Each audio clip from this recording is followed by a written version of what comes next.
Bismillahirrahmanirrahim. Halo Mbak Rida. Halo Ibu. Selamat pagi. Pagi. Gimana nih kabarnya? Alhamdulillah baik Bu. Sehat ya? Alhamdulillah yang sehat. Mbak Rida kesini naik apa tadi? Tadi kebetulan naik angkot ke sini. Angkot? Iya. Karena nggak bisa bawa motor, naik motor. Jadi sini berarti sendirian ya, nggak diantar teman atau pacar mungkin? Enggak. Oke. Sendiri sini.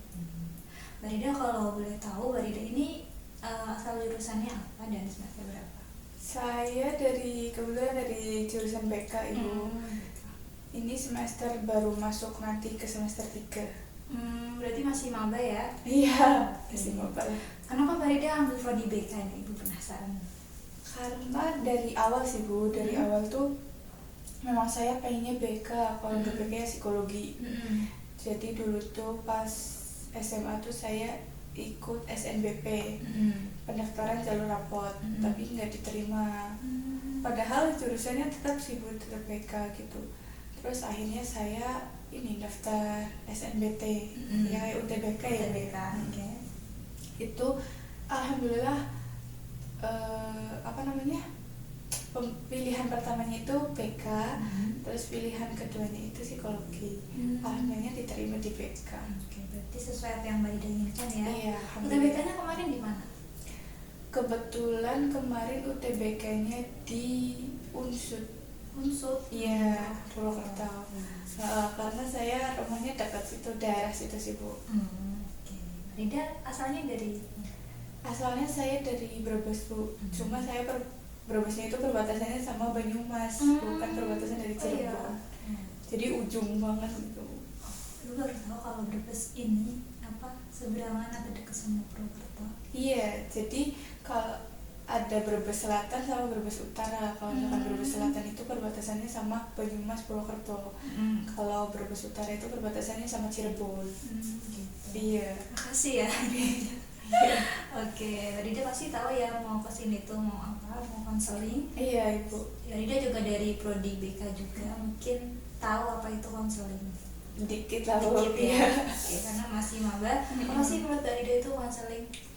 Kalau menurut saya pribadi ya Bu, kalau misalkan salah nanti saya koreksi ya Bu. Iya, ada jawaban yang salah. Jadi kalau konseling itu lebih ke kita sharing permasalahannya kita, terus nanti kita sama-sama nyari solusinya bareng-bareng, nggak cuma saya doang kayak gitu sih Bu. Benar banget apa yang Mbak Rida sampaikan. Jadi di sini Ibu konselor ya. Nanti ya Ibu akan berusaha membantu Mbak Rida sebisa dan semampu Ibu. Kemudian Mbak Rida di sini sebagai konseling atau dari klien lah biasanya kayak gitu. Dan biasanya Mbak Rida tuh ada permasalahan yang ingin dibahas atau ingin diutarakan atau diceritakan sama Ibu. Nah di sini bukan hanya Ibu atau hanya Mbak Rida, tapi kita bersama-sama untuk menyelesaikan permasalahan yang telah Mbak Rida hadapi gitu. Biasanya permasalahan yang dihadapi sama kalau kita konseling itu udah sangat-sangat berat atau mempengaruhi kehidupan sehari-hari. Apakah seperti itu Mbak Rida? Betul itu ya. Iya. Oke, Mbak Rida. Perlu kita sepakati dulu untuk waktu ya untuk pelaksanaan konseling. Biasanya kalau konseling itu 60-90 menit, tetapi siapa tahu dari Mbak Rida ada kesibukan lain juga, kita sepakati waktu yang Mbak Rida slownya tuh kapan kayak gitu. Kalau barangkali nanti 60 menit terlalu lama ya Bu, mungkin 40 menitan gitu. 40 menit? Nggak apa-apa, Ibu juga free untuk hari ini. Jadi 40 menit ke depan Mbak Rida bisa melaksanakan konseling, bisa fokus, bisa menceritakan apa yang Mbak Rida rasakan itu sebenarnya kayak gitu. Maka dari itu Ibu ada lembar pertujuan. Nah, lembar pertujuan ini berisi mengenai hak dan kewajiban dari Mbak Rida. Mbak Rida jadi konselor itu nanti dapat apa aja sih kayak gitu. Pastinya Ibu akan merahasiakan apa yang Mbak Rida nanti ceritakan ke Ibu. Mbak Rida juga harus terbuka dan sukarela tanpa paksaan kayak gitu. Tapi ini benar-benar dijamin kerahasiaannya ya Bu ya? Betul Mbak Rida. Saya izin baca dulu ya Bu. Iya.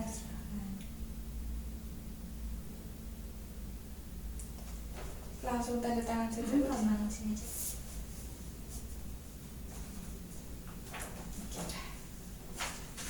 Ya. Dengan adanya ini Mbak Rida udah cukup memahami apa itu konseling dan harapannya bisa benar-benar Mbak Rida tuh terbuka terbuka, nggak ada yang ditutup-tutupi, supaya nanti kita bisa benar-benar menyelesaikan permasalahan yang Mbak Rida tengah hadapi kayak gitu. Buat Mbak Rida bagaimana? Ada yang ingin tanyakan terkait jelasan Ibu konseling ini? Mungkin sudah cukup sih Bu. Sudah cukup ya. Oke Mbak Rida, di minggu kemarin juga Mbak Rida udah mengisi Google Form untuk screening awal Mbak Rida terkait permasalahan yang Mbak Rida hadapi kayak gitu. Bisa diulas kembali atau diceritakan kepada Ibu apa masalah yang Mbak Rida hadapi? Jadi tuh sebenarnya dari kemarin-kemarin, dari liburan ini ya Bu, liburan semester kemarin tuh saya lagi merasa nggak pantas gitu loh Bu buat untuk apapun di lingkungan perkuliahan ini gitu Bu.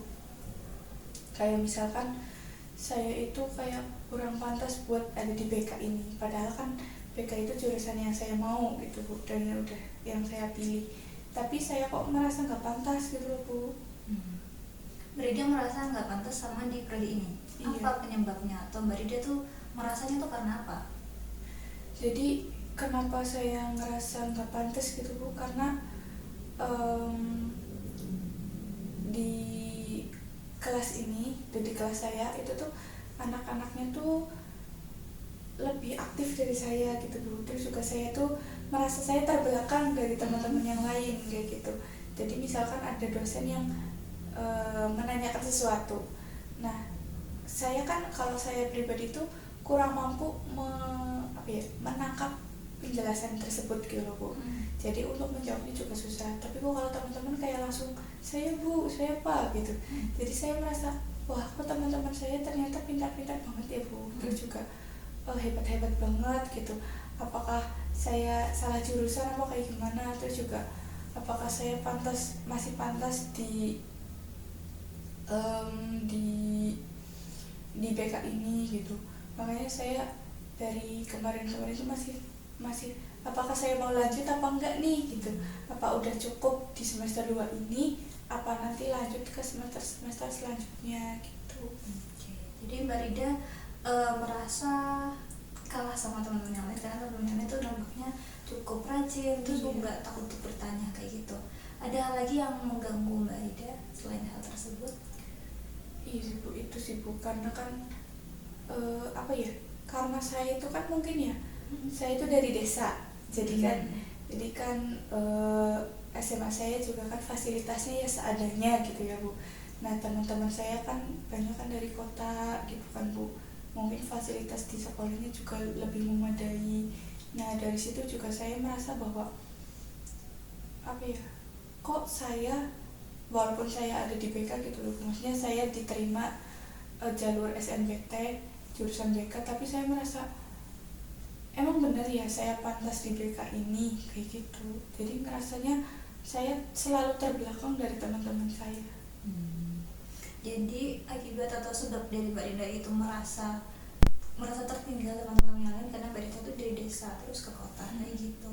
Baik Mbak Rida, berarti permasalahan Mbak Rida itu dapat Ibu simpulkan ya, Mbak Rida itu seperti merasa insecure, takut atau enggak overthinking, teman-temannya seperti itu, apakah saya bisa atau enggak, saya mampu gitu ya. Berarti insecure gitu ya. Saya insecure banget tuh Bu, kayak ngerasa kok teman saya bisa kayak gini ya, kok aku nggak bisa kayak gitu. Terus kok teman saya kayak gini ya, kok aku nggak sih gitu Bu. Berarti yang jadi patokannya tuh teman di kuliahan gitu ya. Oke, baik Mbak Rida, mari kita scaling nih atau di angka berapa pengangkaan. Nah Mbak Rida itu permasalahannya ada di angka berapa sih? Kalau yang satu tuh permasalahan dari Mbak Rida tuh di sedang, rendah banget. Terus yang 5 itu sedang. Nah yang 10 ini Mbak Rida permasalahannya sangat-sangat tinggi, dan itu menyebabkan Mbak Rida tuh merasa terganggu. Nah kalau masalah ini nggak selesai, pusing banget sampai nggak bisa melakukan kegiatan yang lain kayak gitu. Kalau yang di angka 10, dari 1 sampai 10. Kalau saya lebih ke mungkin 7 ya Bu. 7. Oke, berarti cukup tinggi ya, tinggi ke atas. Oke Mbak Rida.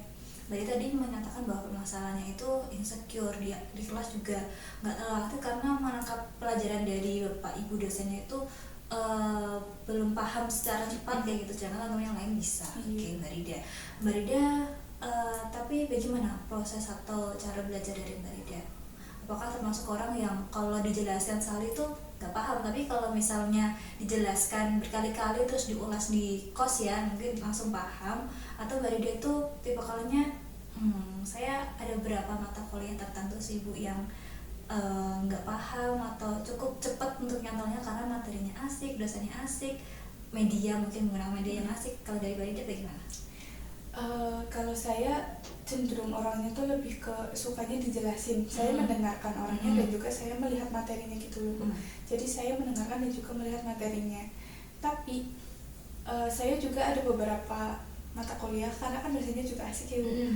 Lebih ke bisa mencairkan suasana dan juga bahasanya itu bahasa yang apa ya, ibaratnya sederhana dan dapat dipahami banget gitu loh. Jadi di beberapa mata kuliah itu saya juga bisa bisa mencerna penjelasan dari dosennya gitu. Terus juga saya merasa kan saya juga diulas juga kan Bu, saya nggak punya kegiatan lain selain kuliah.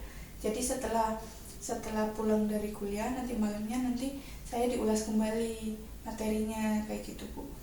Jadi ketika di beberapa mata kuliah ini yang dosennya asik terus juga dapat mencairkan suasana gitu sama pembahasannya juga mudah dipahami, nah itu saya juga nggak terlalu sering tapi nggak kadang-kadang juga sih Bu. Jadi ya ibaratnya di tengah-tengah lah, agak sering juga buat menjawab dan juga bertanya sama dosennya kayak gitu. Berarti nggak semua mata pelajaran Mbak Rida tuh takut untuk bertanya ya? Berarti mata pelajaran yang mata kuliah yang cukup yang mungkin nggak terlalu paham secara cepat ya gitu ya? Iya. Oke. Iya. Kapan sih Mbak Rida merasa Mbak Rida itu saya ini mampu nih, saya juga harus bertanya, saya harus aktif gitu? Karena kalau untuk bertanya di kelas atau aktif di kelas itu juga jadi penilaian ya kalau nggak salah. Iya. Jadi kalau Mbak Rida kapan terakhir Mbak Rida itu merasa saya cukup mampu dan berani untuk bertanya? Mungkin kalau diingat-ingat lagi ya Bu, yang saya tanpa ragu-ragu buat bertanya ataupun menjawab itu pas saya masih SMA. Terakhir berarti kelas 12. Karena ketika saya masuk SMA saya kan dapat beasiswa juga kan Bu. Jadi kan tolak ukurnya juga harus berprestasi juga Bu. Nah jadi di situ saya mentargetkan diri saya buat dari SMA dari kelas 10 sampai kelas 12 itu harus mendapatkan ranking kalau enggak ya pokoknya 3 besar kayak gitu Bu. Nah jadi di situ tuh saya selalu belajar gitu. Tapi saya juga tetap organisasi juga tetap ikut karena sebenarnya tuntutan kayak gitu tuh nggak cuma buat di prestasinya doang, prestasi di dalam kelasnya gitu, tapi juga kan kita harus aktif di dalam organisasi juga kan Bu. Nah selama 3 tahun itu saya terus belajar gitu. Misalkan ada materi yang belum saya pahami, misalkan besok pelajarannya, nah malam ini saya coba ngeliat dulu apakah ini apakah ini aku mampu apa enggak. Kalau misalkan aku belum mampu, saya ulas kembali, saya belajar dulu kayak gitu. Nah jadinya besoknya kalau misalkan saya ada yang belum paham ataupun bu guru atau pak gurunya itu ada pertanyaan, nanti saya bisa menjawabnya gitu Bu, tanpa kayak ragu, aku bisa jawabnya enggak ya gitu. Kalau pas kuliah kan saya kalau misalkan mau jawab, aku bisa enggak ya, aku takut lah kalau misalkan jawab nanti salah. Berarti kita kan jadi nggak bertanya. Nanti takut diketawain sama teman-teman kuliah gitu. Jadi mungkin saya lebih ke SMA sih Bu. Oke. Berarti Mbak Rida kalau saya SMA itu rasa percaya dirinya tuh cukup ada karena Mbak Rida juga termasuk orang yang prestasi ya, karena harus 3 besar. Kemudian Mbak Rida juga malamnya tuh mengulas materi. Nah hal-hal tersebut atau cara tersebut apakah sudah dilakukan di dunia perkuliahan ini? Jujur karena saya lebih banyak ragunya ya Bu, maksudnya kayak mikirin aku pantas nggak ya, terus juga kalau misalkan aku tanya kira-kira pertanyaannya aku ini sesuai nggak ya sama mata kuliahnya kayak gitu, sesuai apa enggak sama materinya kayak gitu. Terus juga selalu aja itu tuh dipikirin sama saya gitu loh Bu, sampai saya tuh nggak percaya diri. Nah akhirnya hal-hal yang biasa saya lakukan di SMA itu belum saya lakuin di sini. Oke, tadi Mbak Rida juga mengatakan bahwa Mbak Rida di mata kuliah yang lain itu cukup percaya diri. Nah, apa sih yang menyebabkan Mbak Rida itu nggak percaya diri untuk bertanya di mata kuliah tertentu? Mungkin karena ini ya Bu, kalau misalkan di mata kuliah yang Pak dosen Bu dosennya itu asik terus gitu tuh, saya lebih suka buat mengulas materinya gitu loh Bu. Dan saya menanti-nantikan kapan sih jadwal kapan sih kita ketemu lagi, kelas lagi kayak gitu. Nah kalau di mata kuliah yang saya ragu-ragu kayak gitu Bu, itu tuh karena saya tuh nggak bisa memahami bahasanya gitu loh Bu. Mungkin menurut saya bahasanya itu terlalu tinggi gitu, jadi saya tuh nggak bisa memahami secara langsung atau secara cepat gitu Bu. Oke, baik. Berarti Mbak Rida ini ya, apa apa sih itu kan, jadi Mbak Rida juga mengetahui apa yang Mbak Rida bisa, apa yang Mbak Rida kurang mampu menafsirkan ulang kayak gitu. Berarti kalau bertanya di kelas atau aktif atau menjawab pertanyaan dosen di kelas itu nggak mampu untuk dilaksanakan, ada hal lain yang Mbak Rida akan lakukan. Kan mungkin ya untuk bertanya aktif di kelas itu jadi penilaian, tapi penilaiannya bukan hanya aktif saja.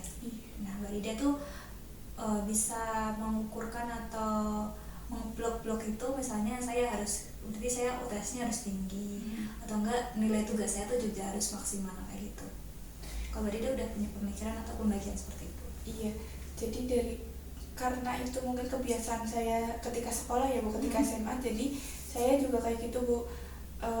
Saya harus semaksimal mungkin dan seoptimal mungkin saya ngerjain tugasnya gitu, jangan sembarangan kayak gitu, entah itu tugas harian, tugas mingguan, atau bahkan UTS atau UAS gitu Bu. Jadi saya harus benar-benar ngerjain itu gitu. Walaupun mungkin nilai aktif saya gitu itu tuh belum semaksimal kayak dulu gitu sih Bu. Oke, kalau dilihat dari IP Mbak Rida itu dari semester 1, semester 2 itu mengalami peningkatan atau enggak? Untuk semester 1 IPK saya bagus sih Bu. Terus untuk semester 2 ini sedikit menurun Bu. Sedikit menurun. Oke, kalau menurut Mbak Rida menurunnya itu kenapa? Menurunnya karena ini sih Bu, dari pas semester 1 banget ya Bu, saya tuh kayak merasa bahwa ini mungkin proses saya gitu, mungkin ini adalah salah satu bentuk adaptasi saya, makanya saya kesulitan di sini gitu. Tapi pas semester 2 saya malah merasa kayaknya bukan prosesnya deh gitu, kayaknya ini emang kekurangan saya gitu, emang saya itu nggak pantas di sini gitu. Jadi saya lebih ke fokus sama ketidakpantasan saya daripada saya untuk lebih berprogres. Kayak kalau misalkan teman-teman belajarnya itu setiap hari, kenapa kamu nggak lebih setiap hari berapa menit gitu sih Bu.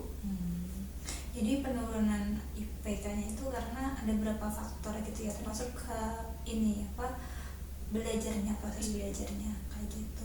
Tapi Mbak Rida, permasalahan yang Mbak Rida itu inginkan atau tujuannya itu bisa nggak insecure lagi dalam kelas. Dan Mbak Rida juga udah mengetahui ya, Mbak Rida itu nggak Mbak Rida merasa insecure-nya itu karena ada beberapa hal, misalnya nggak bisa menafsirkan ulang kayak gitu.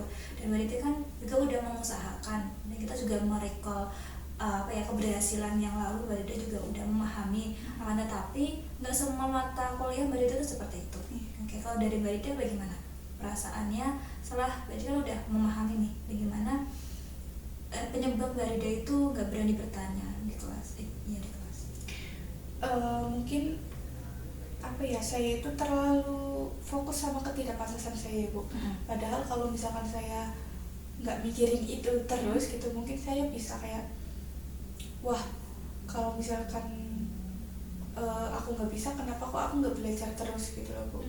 Terus juga kalau misalkan saya stuck di sini, terus nggak berani buat bertanya, nggak berani buat menjawab pertanyaan dari dosen, kamu kapan majunya gitu. Padahal pas SMA juga saya enjoy aja kayak gitu sih Bu.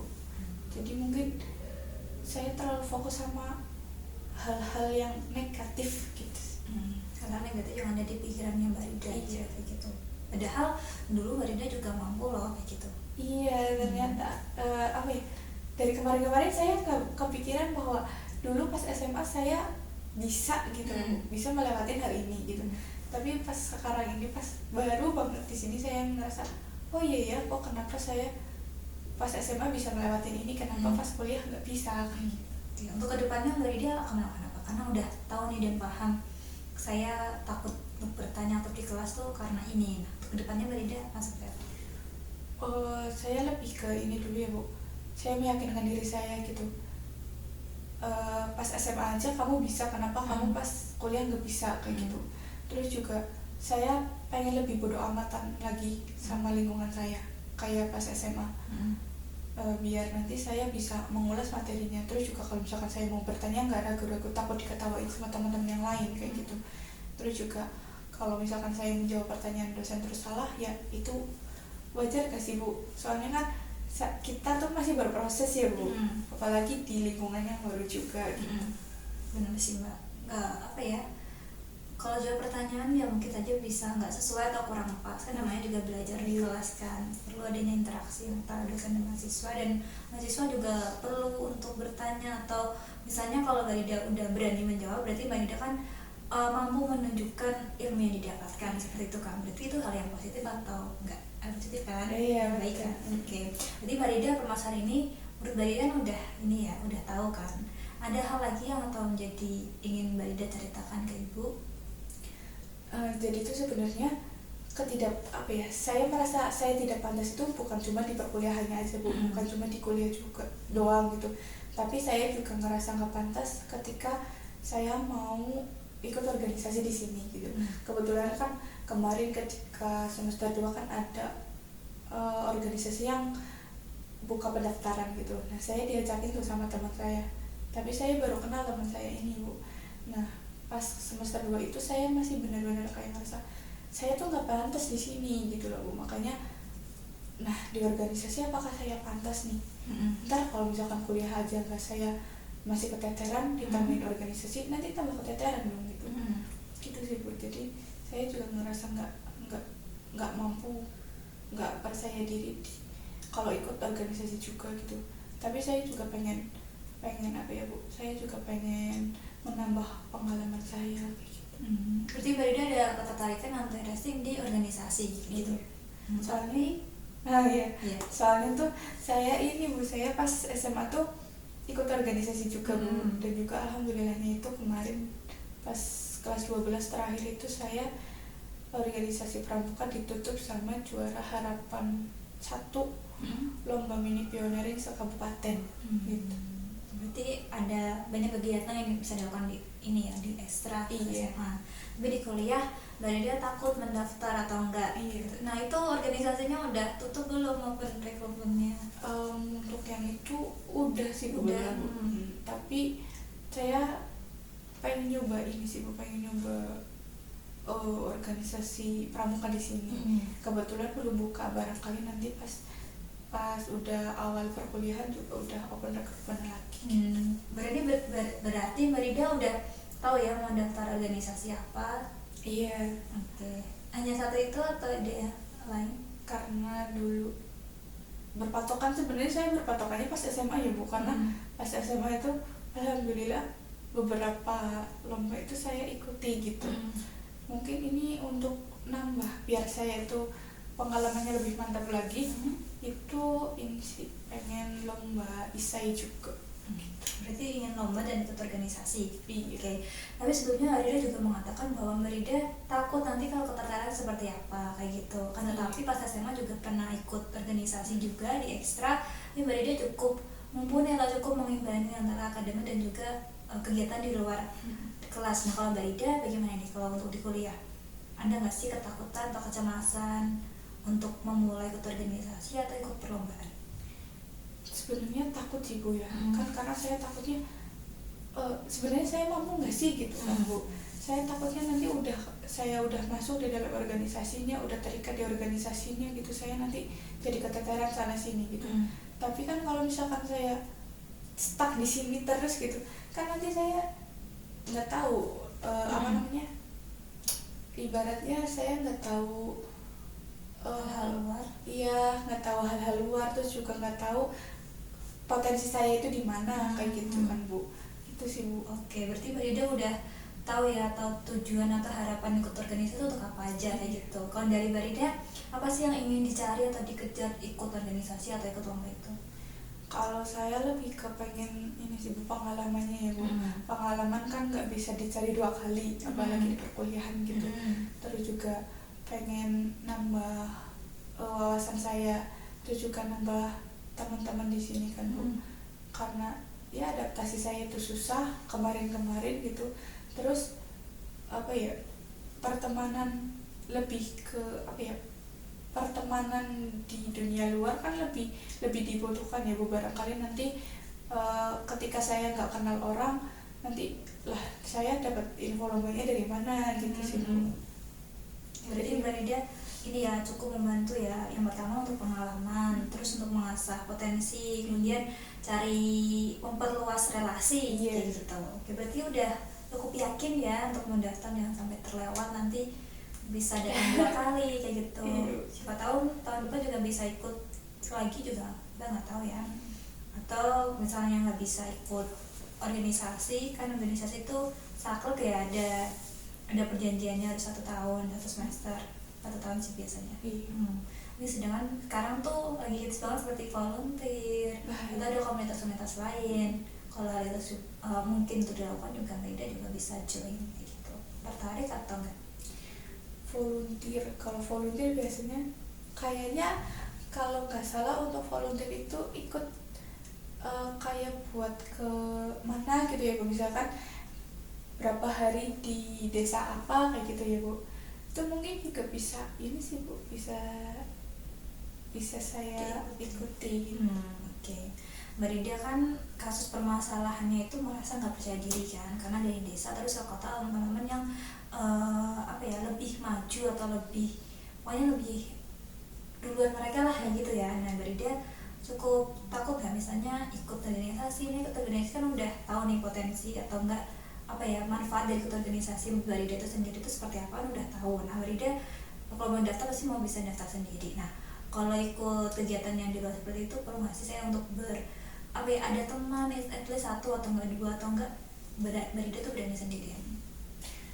Kalau misalkan sendirian saya mungkin belum mampu ya Bu, maksudnya masih takut gitu. Kebetulan saya ada teman yang satu kelas bahkan itu yang di sini juga, di kampus ini juga, tapi beda jurusan juga. Nanti ini teman dari SMA yang di sana? Iya, teman kebetulan dulu juga satu seperjuangan pas lomba gitu. Jadi pengen ngajak dia. Kebetulan kan kalau organisasi pramuka, terus juga yang mungkin komunitas-komunitas buat lomba isai itu kan nggak yang satu jurusan doang kan Bu, maksudnya nggak yang di jurusan doang. Jadi mungkin saya pengen ngajak dia juga gitu. Oke, berarti komunitas di luar ingin ngajak teman ya? Iya, satu. Betul. Berarti ya beda prodi? Iya, beda prodi doang. Ada lagi yang ingin Mbak Ida rasa sebenarnya ini belum dibahas atau masih kurang? Mungkin itu aja sih Bu, saya soalnya udah kepikiran banget hal yang saya tuh nggak pantas di sini tuh kan, yang di perkuliahan di kelas sama di organisasi ini gitu. Tapi sekarang udah tahu ya? Iya, ya. Oke, waktunya masih banyak, sekitar kurang lebih 15 atau 10 menit. Dari Mbak Ida bagaimana?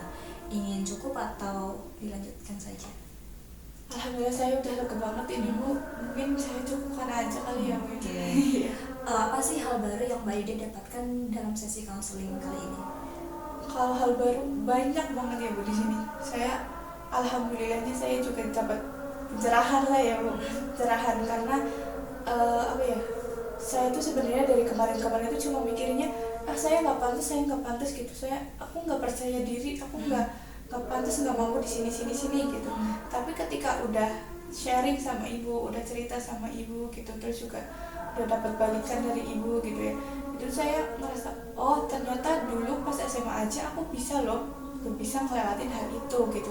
Kenapa sekarang pas SMA malah nggak bisa? Harus bisa lah, harus lebih dari pas SMA kayak gitu sih.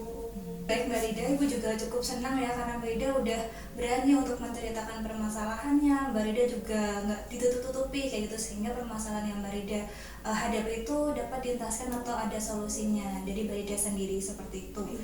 Baik, kapan sih rencana Mbak Rida akan melakukan hal-hal yang sudah Mbak Rida sampaikan gitu?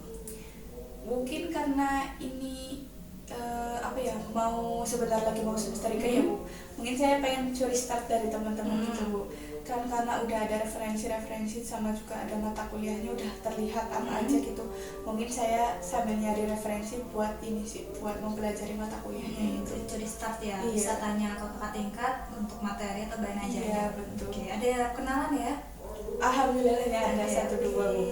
Alhamdulillah, berarti Mbak Rida udah tahu nih apa yang Mbak Rida lakukan. Semoga semester ke depan diberi kelancaran gitu. Oke, baik Mbak Rida, nggak terasa ya ini udah dari yang cukup jam 10 atau ini udah mau ini zuhur, udah ada suara azan. Ada baiknya untuk diakhiri. Oke, terima kasih sekali lagi. Untuk kedepannya Mbak Rida kalau ada ingin follow up kembali, Ibu juga akan melakukan di minggu depan. Tadi Mbak Rida untuk scalingnya di angka 7. Nah, setelah pelaksanaan counseling ada di angka berapa? Mungkin sekarang di angka 4. Di angka 4. Berarti cukup ini ya, cukup Sangat membantu sekali Bu di sini. jadi berarti udah cukup menyelesaikan. Iya. Terima kasih lagi Mbak Rida. Nanti pulangnya hati-hati di jalan. Terima kasih juga ya Ibu udah membantu saya dalam ya menangani permasalahan saya ini. Terima kasih juga Mbak Rida karena udah percaya sama Ibu. Iya, terima kasih ya Bu.